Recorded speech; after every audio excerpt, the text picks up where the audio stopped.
Hello, everyone. Welcome to Wind Down Wednesdays. I'm your host, Paula Taylor, and this is episode 203. So today we are going to talk about why self-love is sacred rebellion. And this topic came from someone in the Spiritual Awakening Sanctuary. That's one of the perks of being in the sanctuary, is that there's these spaces where you can ask questions or sort of post about things that are going on for you on your spiritual journey or just in your life in general. And every once in a while, someone posts something or they ask a question. And in this case, I got ready to start typing a response. And I was like, oh, I have a lot to say about this. Maybe I'll make a video. And then I was like, oh, maybe I'll make it a bonus episode. And then my guides were like, no, you need to make this a public episode. And I was like, oh, okay. This is a really important topic. And self-love is kind of a buzzword that you hear a lot in spiritual circles and in the New Age movement. And, you have to love yourself before you can love someone else. And that, there's a lot of sort of cliche isms about self-love. And I think what we're going to be talking about is self-love and embodiment, and why embodying self-love is an act of sacred rebellion. And we can't really talk about self-love without talking about, why is it so hard to love yourself? And this is kind of a topic that comes up periodically along your spiritual awakening journey, but I feel like it sometimes is one of those dark night of the soul moments where you're you have this realization on a visceral level that you don't really love yourself. And it's really hard to be in that space. It's a space where sometimes it's so uncomfortable that people sort of give up and they stop doing the work around this, because it is very existential. There's a very existential feeling to this. And I think what happens a lot of times, I've been thinking about this in terms of the steps of spiritual processing, which you can read about on the website, on the blog. And what happens, I think, for a lot of us is at some point on the journey, there's an awareness that we're lacking self-love, or that we don't love ourselves, or that we're putting other people before ourselves. Over giving, I think, is the way this comes in for a lot of people.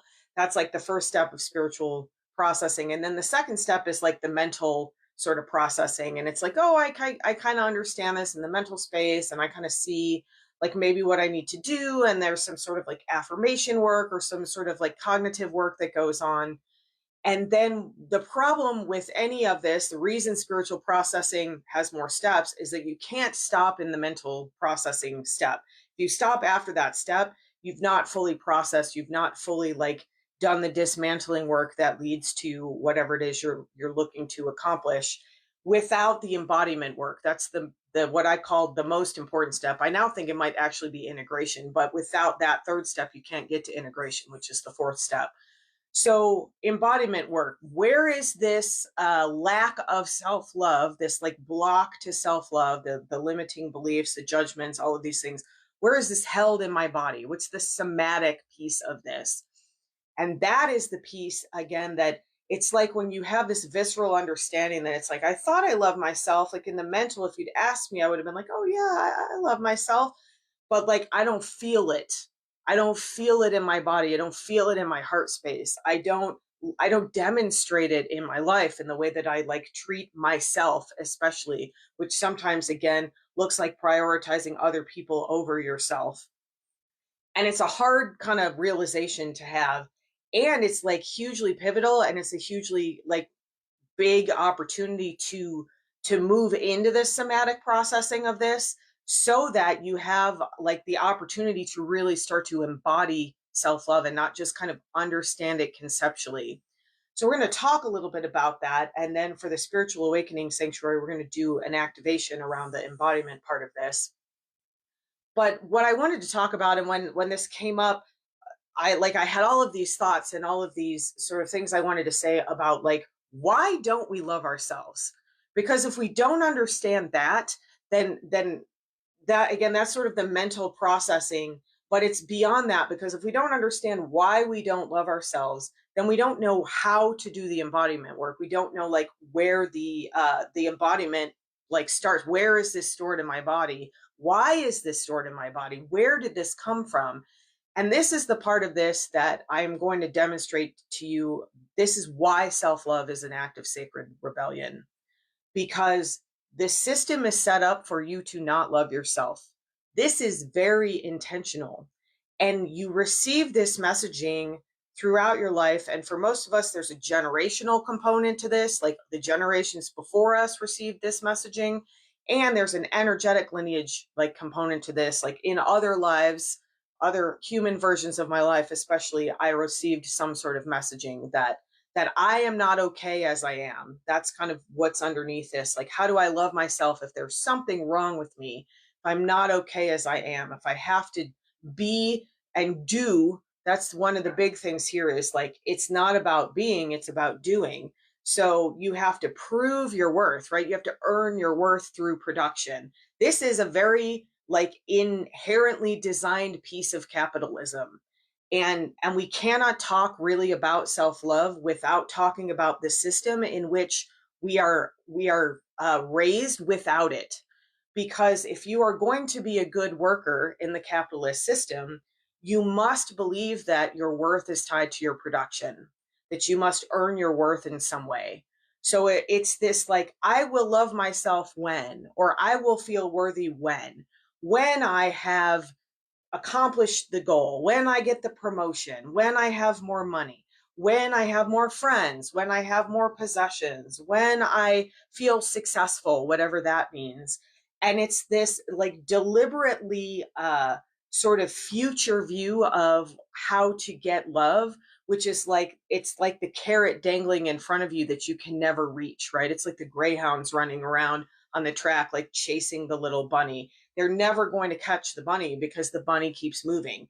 This is like inherently a piece of capitalism. This idea that you are not worthy unless you are doing something. And ideally something that like shows that you're a good member of society, right? That you have a job and you're contributing, that you're raising children and you're raising them to contribute. Like this is it's a very insidious piece of our cultural programming that you cannot avoid if you are raised in, 99% of us who are raised in kind of a Western capitalist culture. This is programmed into us and for generations before us. Even the school system is designed to like turn you into a good worker. Go to the place for 8 hours, sit in the thing, have a couple of short breaks, but be productive, be productive, be productive. So that's the big systemic like capitalist piece of this, is that like if you loved yourself exactly as you were, why would you need anything outside of yourself? And this is greatly simplified, like we still have needs to meet to survive and all of that. But capitalism is really founded on this idea of excess, right? It's not that I just need things to survive, I need things to make me happy. So being a good consumer is again like you're trying to earn your love. If I look better, I will love myself more. So I'm going to buy all these products that I can like put on my face to make myself look better. I'm going to buy makeup so I can present this face. And that's also tied into like, I've got to look a certain way if I want to get a job and be productive. It's when you start like really looking into this, it's a huge rabbit hole to kind of fall down, to understand that like for generations, I mean, this started back even, I was thinking about like in the feudal times, we're really kind of still living in that, where like most of us were peasants making making money or making whatever, producing things for the benefit of the Lord, right? That's kind of how the feudal system worked. Like we're still doing that. It's just been like couched in different terms, and we've been given this like false sort of sense of like the possibility of this upward mobility. And again, only the people at the top in a hierarchy are worthy of being loved, because that is how a hierarchy works. If you want me to keep climbing the ladder, I have to have a reason to get to the top of the ladder. If I'm somewhere in the middle of the ladder and I'm like, I don't even think I need that anymore, that threatens the whole ladder. That threatens the whole system. So culturally, we are programmed not to love ourselves in order to be good consumers and in order to be good capitalists. So all of us have that programming, that in order to like embody self-love, we have to start deprogramming or dismantling these ideas about like my worth is tied to my production. It's not okay to rest. all of these things. The other like piece of the cultural pie here, or another, there's probably lots of them. Another one I'm going to focus on is sort of being a good person. This idea of giving. If I am a good person, I must be giving. And it's compounded if you are a nurturer in any way, if you're raising children, if you are in a nurturing profession, which a lot of us who, especially the people who resonate with me, have a fond response, and that is a people pleasing response. And that is literally like my self-worth, my love for myself, my worthiness is tied to keeping other people happy and taking care of other people. And that is baked very deeply into our culture as well, especially for women. I drive my husband crazy by pointing this out all the time. And it's this idea that women are valued first as mothers in our society. If you're not a mother, you are a less valuable person. You are less worthy of love. And you can see this. It's very insidious. It's like no one comes out and says that. But like when somebody dies, they say, the tragic death of this person who leaves behind 3 children. And that's like the first thing they say. And that is very tragic. And mothers are extremely important. And we are programmed in our society to to wear motherhood as like a badge of identity. Like for 18 years, I'm going to give up my life and raise these children and not work on myself at all because their needs are the most important and I must put them before myself. And that has been baked into our culture as well. So what kind of time do you have to really like work on yourself in terms of dismantling these things? Because it's not that you're not enough as you are, it's that you've been told that. You're perfectly perfect, imperfectly perfect. You are exactly as you are meant to be.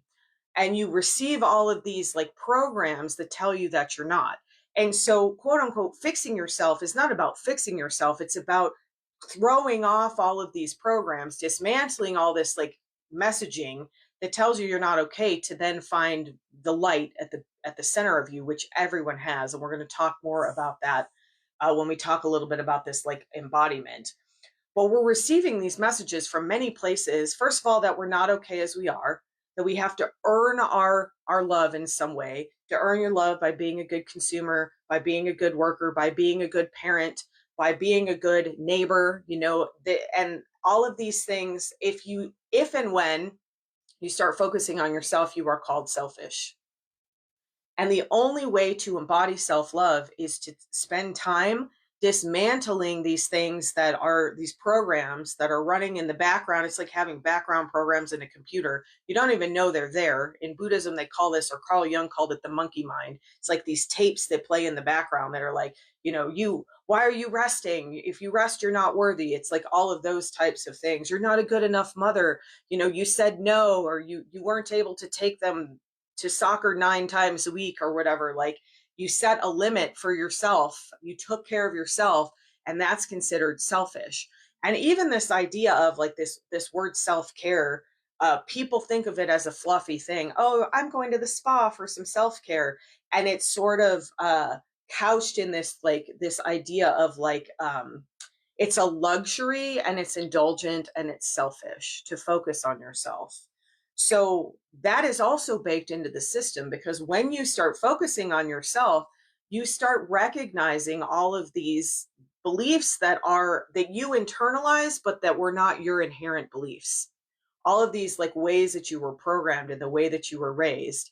So that's all cultural stuff. There's more. We could get into lots more. If you're neurodivergent, you are just culturally, you're not okay as you are, because society is not built for you. It's not built for your sensitivity. It's not built for your the way that you process. So there's another cultural one that I mention a lot on the show. That doesn't even get into developmental trauma. So that's the stuff that happens within your family of origin, the family you grew up in. And it's really interesting. I always say, when we talk about trauma, I almost always say trauma begets trauma. Like trauma is a cycle. It's not like your parents had this idyllic childhood and then they turned around and like made your childhood difficult. It's like generations of people who were traumatized by the generations before them. And this stuff gets encoded in like your mitochondria. It gets encoded in your actual body. So you're carrying like shame in your body when you're born that's not even yours. It was passed down through this lineage. So you're already like on the embodiment level of self-love, you're already kind of at a disadvantage when you're born into a family that has trauma. And I mean, I think most families have at least some trauma. Even if they developmentally, like your parents were very mature and they were very emotionally aware and they really raised you with a lot of thoughtfulness, and they, then you still have all the cultural stuff. But I do believe everybody, especially everybody of a certain age, there's a joke about like Gen X that we raised ourselves. Like parenting was not a thing. It's part of the reason, because the pendulum swings the other way, that parenting is now the only thing. I must be a parent. And that comes like sometimes out of a reaction of like my parents weren't really physically and or emotionally present for me. And so I want to be really present for my children. But this idea that we're doing it at our own expense is what's baked into the system that keeps you from doing this work that allows you to start embodying self-love, to realize like all of this stuff is telling me not to love myself. I'm not okay as I am. I don't look okay without all these products. I don't I'm not worthy if I'm not productive. I've got to like have a good job. I've got to like have a place in society. I've got to be a good parent. There's like all of this messaging, and like, if that's what you're focused on, that's a very 3D thing. You're focused on that. There's no room to even think about loving yourself. And so that's why, like, it's one of those things where like if someone was like, do you love yourself? You might be like, well, of course I love myself. I love other people, so I must love myself. Because we're also given this message of like, you can't love others until you love yourself. But we are also taught that love is transaction. Love is like, what can I do for someone? What can I give someone? That's not really what love is. That's a whole other show in itself. But uh, when you start to dismantle this stuff, when you start to notice it, when you start to have awareness of it, then it's kind of like, oh, no wonder I don't really love myself. Like, I kind of never had a chance.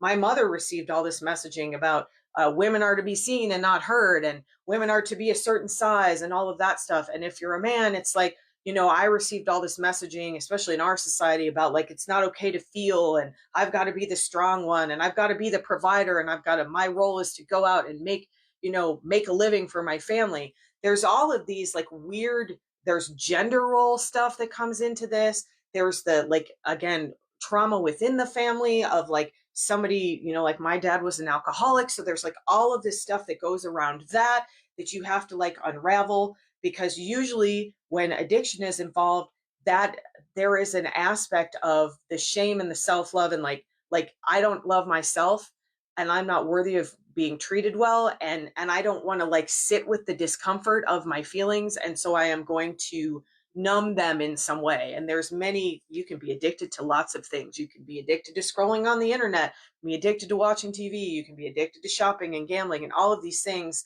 that, again, if you are going to like exist in a society that is essentially telling you to completely disregard the spiritual aspect of your nature and just to be like a being of action, a doing, not a being, then inherently there is a discoherence built into that. Because on some level of your being, that you're a spiritual being. And you might even know, and cognitively, like, I'm a being of light, I'm a being of unconditional love. But the work to get to the embodiment of that requires you to turn away from so much of the doing and focus more on the being. And that is very threatening for the system. It's threatening for the family system you're within. So sometimes it results in like alienation from your family or your friend group. It's threatening to society as a whole, to this like 3D system that we've built that, again, is based on this hierarchy of like, I'm going to claw my way up. And the way I do that is through action, by doing, demonstrating my worth. It's not inherent. I've got to earn it. I've got to demonstrate it. So there's a lot of reasons why we don't really love ourselves. And again, when you get to this point of realizing all of this, there's like an existential crisis that often comes up, or what in spiritual circles we sometimes call that a dark night of the soul. There's this idea of, like, who am I? if I'm not a good mother, like who am I? Who's underneath all of these like masks that I'm wearing? We talk a lot about masking. I've been thinking a lot about unmasking and neurodivergence. And we are all masking to a degree. When you go to work and you present a professional like facade, that is a mask that you're wearing. And we've agreed upon that. And I, you can't, like, I worked in the medical field, you can't be stomping around throwing things, although I've definitely seen people do that. We've there's an aspect of civilization that does require, some social norms and some, but we've made that so rigid for ourselves that most people never even look beyond those things. They just spend their entire life like running on this hamster wheel of trying to earn their worth and running around the Greyhound track and never being able to get the bunny because the bunny is always moving. So that's also why this is so again, existentially kind of like threatening when you do have this realization when you're like, I don't think I really love myself. Then it's like, what now? What does that mean? And you have to start looking at all of these ways and all of these judgments that you're holding about yourself and the reflections of those and this programming that's been, just that's living in your system. And it's difficult work. That's that like trauma healing integration work that leads to spiritual awakening. At a certain point, when you start doing that dismantling, you come to what's underneath the surface. I think I tell this story every once in a while, but it's such a good illustration of this. When I was in therapy, when I was probably 20 or so around that time, I worked with an amazing therapist named Sherry Ford, who later kind of also became my first spiritual mentor. And she used a lot of different techniques. And one of the things she used was what we call sand tray. And it's this idea of when you're having a hard time articulating something, sometimes you can get to it. It's kind of like art therapy. It's like I can get to it through my like subconscious through this sand tray, which so she had a big tray of sand with all these different like little characters and figurines and all different little like toy things kind of. And the idea is like, I remember one day I was like, I feel like I'm so many different people with so many like different places. And I was essentially talking about masking, but not understanding what I was talking about. And she said, make it for me in the sand tray. And so she left the room and she gave me 10 minutes or whatever. And so I was putting out all these, I was like, okay, in the School of Music, I'm this person. And I got a guy that represented that. And like at home, I'm this person, I'm this. And there were these like layers of people I felt that I was. And then right as she was walking back in the room and, like, your time's up, let's talk about this, there was this like really beautiful seashell. And at the center of this, like, it was kind of these semicircles that kind of got smaller as they went in, and then there was nothing. I put the shell kind of at the heart of this like arrangement that I had made. And we talked through all the stuff. And then at the end, she said, well, what's the shell? And I said, I don't really know. I think that's like my soul. I think that's who I really am. And it's hidden behind all these like layers of other things that I feel like I have to present to the world. So at a certain point on your integration journey, you pick up the seashell and you go, oh, I'm not sure what this is, but it's really beautiful. And I think it might be mine. I think it might actually be part of me. And that's where the kind of awakening, and this is not like a linear journey, but that's like the first step of awakening is sort of like what's underneath all the programming. We can dismantle the programming, we can work on that, but at a certain point, like what's underneath the programming? And I think the fear for people is that there's nothing underneath the programming. There's just more shame. There's just more like feeling of unworthiness because sometimes it feels like that those layers of masks go on forever. But when you tap into your intuition, that's when you pick up the seashell and you're like, I'm not quite sure what this is, but I think this is important. I think this might be the essence of who I really am.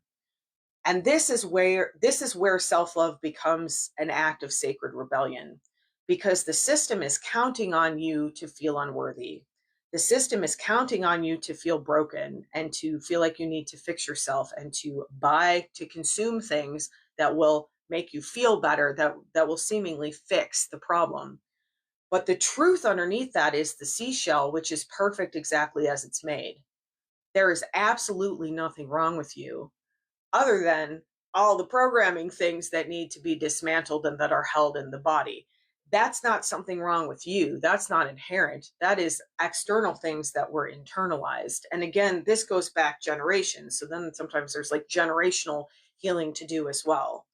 But when you start to recognize yourself as a being of unconditional love, when you start to find, even if it's like just the tiniest little flicker of the light, or it's just like the last minute you put the seashell down and you didn't know exactly why or what it was, but it felt important to you. That's the step, that's your first step into the act of sacred rebellion, that is embodying your self love. Because your self love is inherent, because you are a divine being of light and you are perfect exactly as you were made. And you are here for a reason. And the reason you're here is to embody that divine light, is to be who you are. And once you start switching from this doing to the focus on being, first of all, you're going to get a lot of clap back. You're going to get a lot of backlash from the people who are still indoctrinated into the system. What do you mean you're saying no to this and you're just going to lay at home in bed? Are you sick? That's the other thing. The only excuse you have for not doing a lot of times is being sick. So many of us have these patterns of the only way I can take care of myself is if I'm ill. And sometimes that develops into chronic illness. It's like the only place that I can hold space for myself is when I am not well. That's the only way I get understanding around that. And so the more unwell I am, the more understanding I get and the more space I have to actually rest and to try to recover and restore. And so there's dismantling around that as well. This idea that like it's okay to take space for yourself without being sick, without even like being burnt out to the point that you can barely function, which is what happens to a lot of us. Is that we're in this functional freeze for so long where it's like, okay, I'm in the thing and I'm doing the stuff and I'm doing the stuff and I'm treading water as much as I can, and then eventually I'm just too tired and I start to sink. And that is where the spiritual integration journey begins for a lot of people. And again, a lot of times they get to the point where they're functional again in society's terms, and then they stop. They never make it to the awakening. They never find the seashell behind all the masks because they're so invested in the masks. But when you start focusing on the seashell, you start to reconnect with your divine nature, which is made of love. This is the part of this that is like so difficult to understand, is like, if I am literally made of love, how can I not feel that love for myself? Why don't I inherently feel this love and radiate this love out? And it's because you've been programmed not to. And when you can dig beneath the programs and find the seashell and hold the seashell and say, don't know what this is, but it's really beautiful and I want to know more about this, that's when the awakening starts. And the awakening is awakening to the truth of who you are. And the truth of who you are, again, is that you are a being of light. I tell lots of stories. I was going to tell the story about my most recent. I went back and did a part two of my. I've been thinking of it as my reclaiming angelic power ceremony with the horses. I think that's going to be in another show. But I want to talk a little bit about what I've learned from the horses, because they don't have the programming that we have. They suffer the same kind of trauma that we do, but they don't internalize the programs that we do. And so when you stand, like when I went to stand with the horses in the first ceremony that I talked about in the last episode, there was a lot of releasing going on. There was a lot of fear coming up. There was a lot of like pain. I'm just going to call it pain, emotional pain, all mingled together, shame and guilt and sorrow and hurt and being betrayed, and like all of this stuff was coming up. And I was letting it come through, and I was kind of toning, and then I was crying, and I was like letting it all move. And then I'd be like, okay, I'm done. And the horse would like, one of the horses would nose me. Nope, you're not finished yet. It's still there. The somatic release of this internalized programming pain is what I was doing in those sessions, because that was in the way of me stepping back into my angelic being, which is who I am. It's the nature of who I am. It's the inherent light of my being.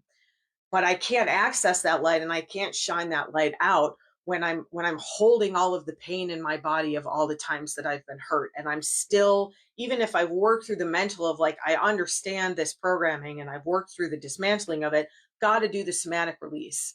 And that is what I was doing with the horses at the beginning, was like the somatic release of like, here's all the fear and here's all the times I got killed in a former life for being a witch, because I was a healer and I was trying to help people and I was trying to embody my light, because the number one way to help other people embody their light is to shine your own light, is to embody your own light. That is why self-care is so important. And that is why self-love is an act of sacred rebellion. Because I did this, it's going to make me emotional. I've done this twice now. And the first time there were two people there sort of watching. And the second time there were four people there watching.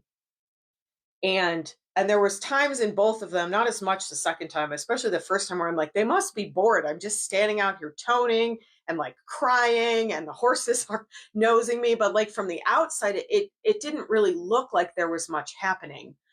And in the ceremony that I did on Sunday, there was this beautiful woman there named Jenny, and she took a lot of videos and a lot of images. And in one of the videos, I went back and I've been watching some of them, just because it helps me remember how impactful this was. And also, like, I was so in the moment sometimes. Like at one point, I clapped and I didn't know there was a horse right next to me. It kind of scared the horse because I had my eyes closed. But there's one video that she took where you can hear her sobbing while she's taking this video. And afterwards, when I was finished, she said to me, that was so healing. That was so healing to watch. And I, like, in my neurodiver, I was like, what? Like, what do you mean? Like, I didn't like get it at first. And as I started thinking about this and talking about this idea of self-love, when somebody watches you shed the programming, and in this case somatically, and begin to embody your light fully, which is what I've been doing. And we do this a lot. And every time I'm like, I couldn't get more into this. I couldn't get more into this. Couldn't get more expanded. I can't get more clear. I can't feel more love for everything, including myself. Every time I think that, then something comes in, because there's always more to be found, because we are infinite beings. We're in a finite space with these like finite laws, but we are infinite beings. And the more we tap into that, the deeper we look at that seashell, the more beautiful we realize it is. And so in that ceremony, both times, very interesting, in the second one, I had much less to dismantle. There was much less to release. There was some crying, there was some moving. They were really trying to get me to move stuff out of my arms. But I got to the embodiment of the self-love a lot faster the second time, because practice makes progress, right?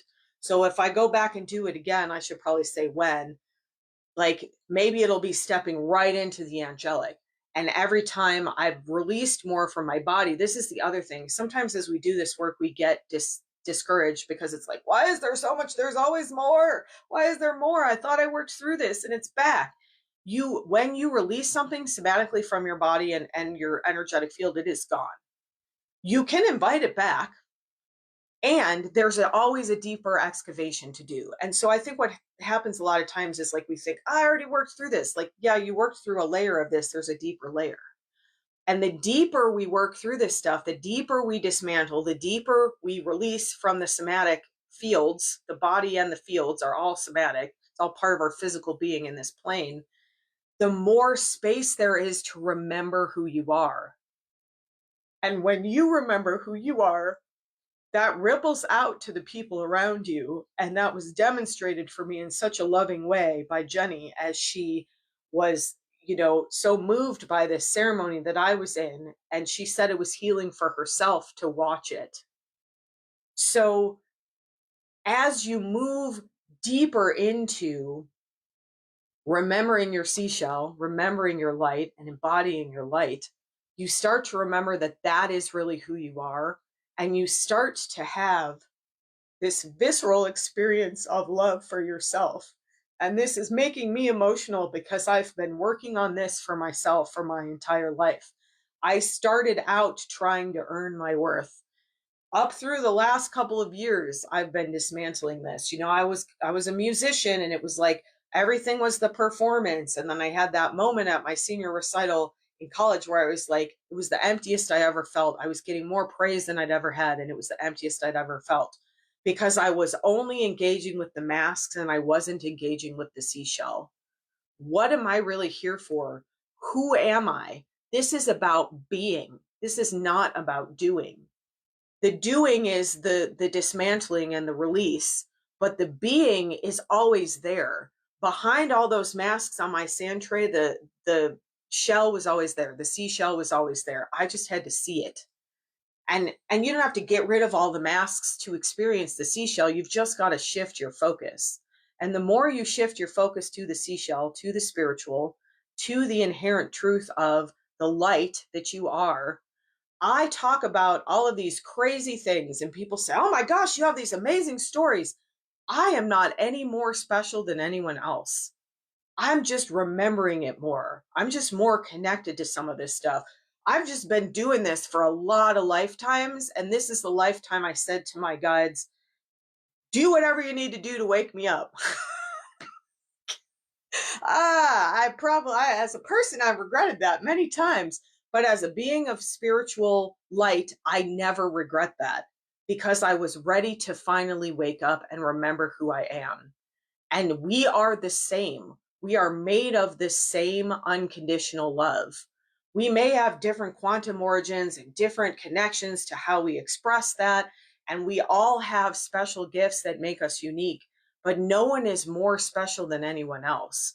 So when I tell you these stories and I tell you these amazing things that happened to me, this is your story. My story is your story.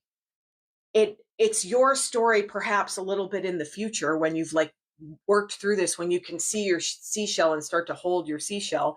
It's expressed in a little bit of a different way because I'm a unique signature of energy in this plane. But this is a shared story. This is why people resonate. This is why someone could watch that ceremony that for me felt like it felt like it was about me, and it also felt like it was about something a lot bigger than me, about like this community.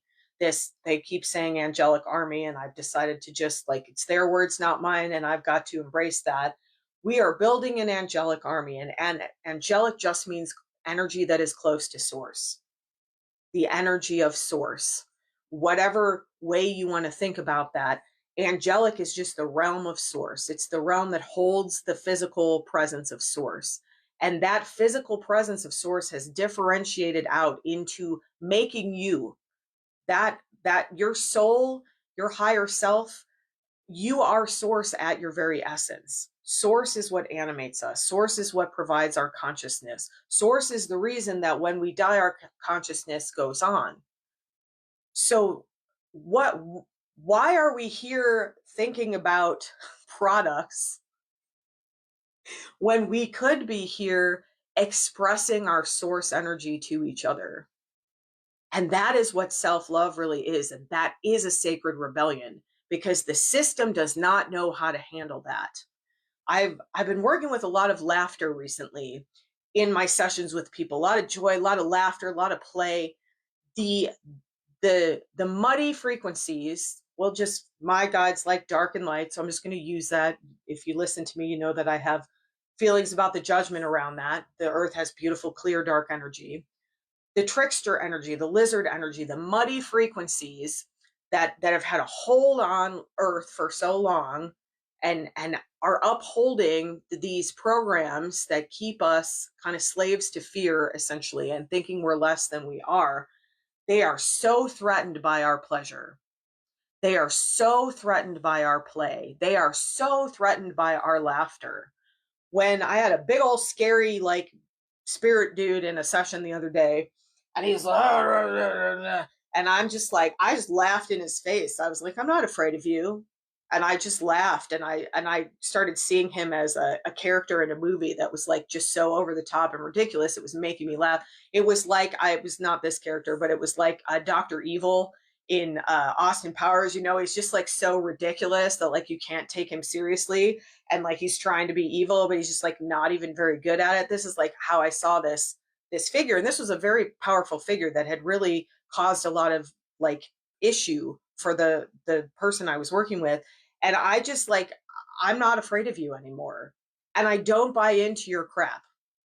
I don't believe anymore that I'm not inherently worthy. I know that I'm a being of light. I know that I'm made of love, and I know that I deserve to receive that love. First, first and foremost, I deserve to experience my own love that I am made of. And again, I am not any different from you.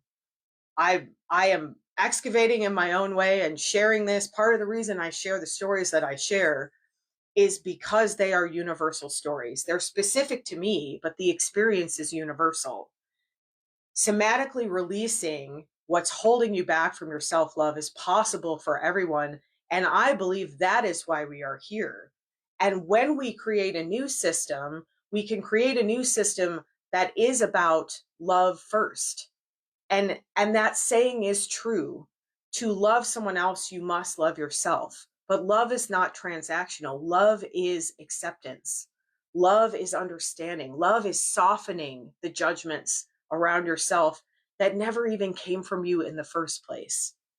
And love is valuing yourself enough to do the work that's difficult work of the excavation and the release and the dismantling, and keeping your eye on the seashell the whole time, because the seashell's never gone. It might feel buried, it's always there.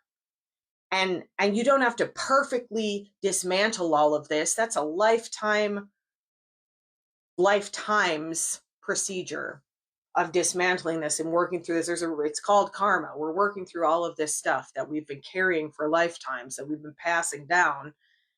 You don't have to be perfect. You don't have to reach nirvana. You're not going to get to a place where like things are just perfect and beautiful. That's toxic positivity and spiritual bypassing.